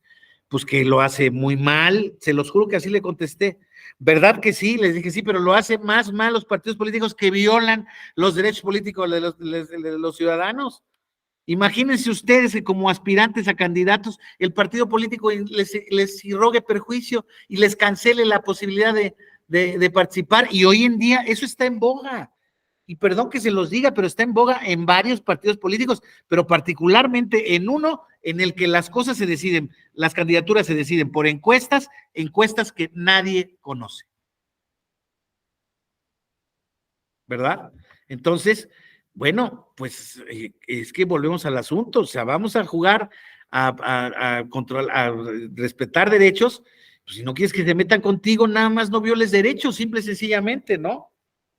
Entonces, o sea, que ese es un poco lo que a veces me pasa a mí, que verdaderamente a veces me enoja, o sea, me indigna la posición, porque ha sido de siempre.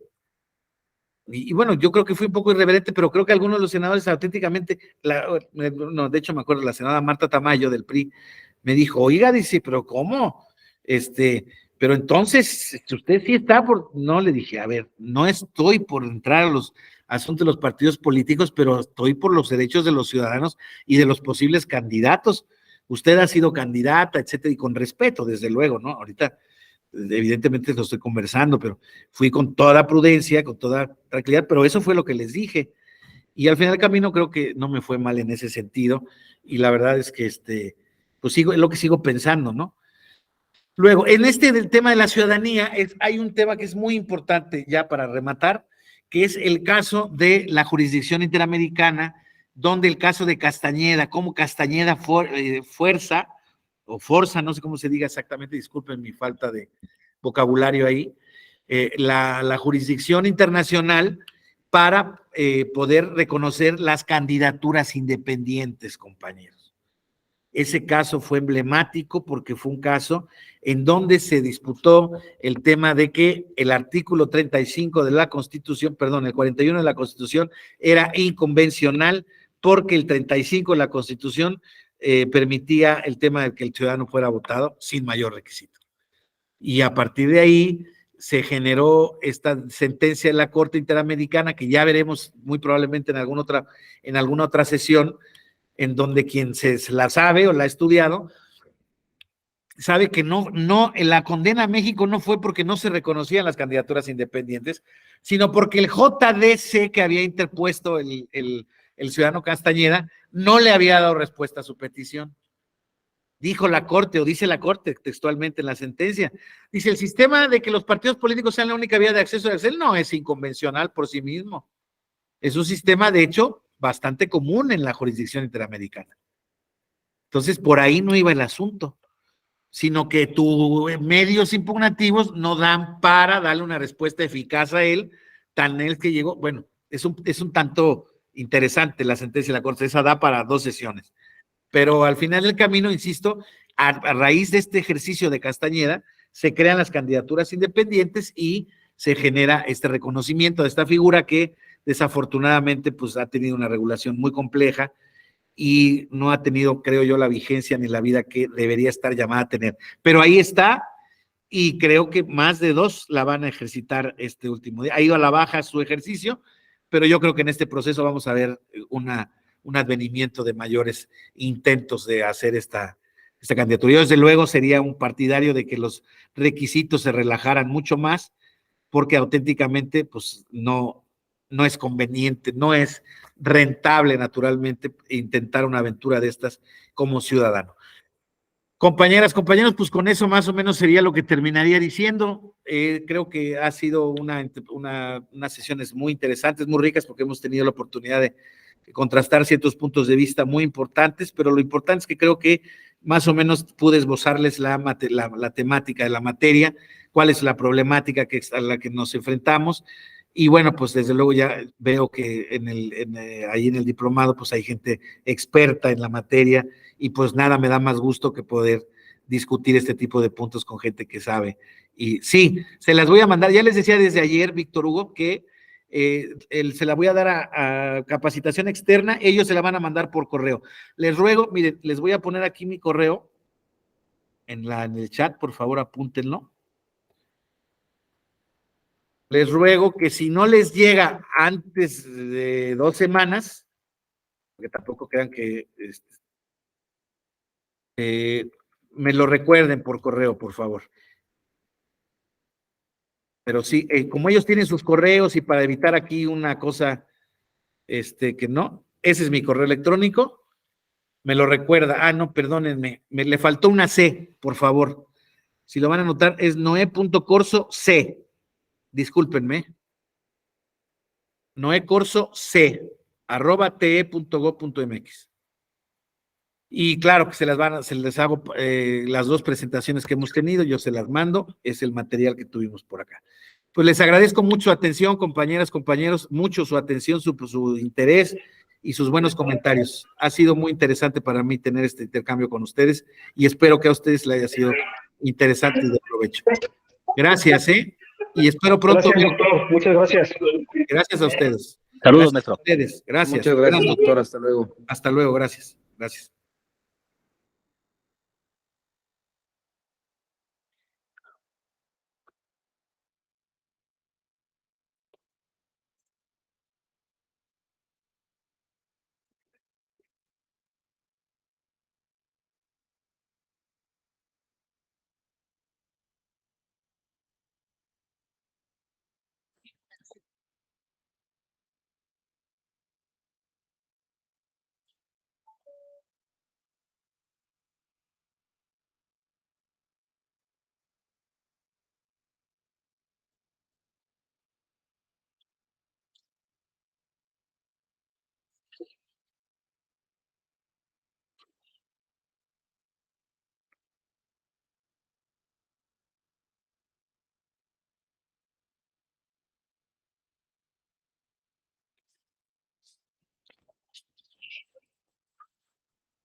Me dieron el acta del Consejo Técnico de Adopciones de la sesión pasada para firma.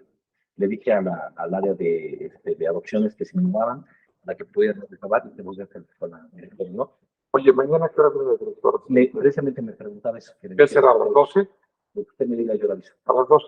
¿Entonces que venga a las 12? Sí, o a las 11. Será. Como usted me diga.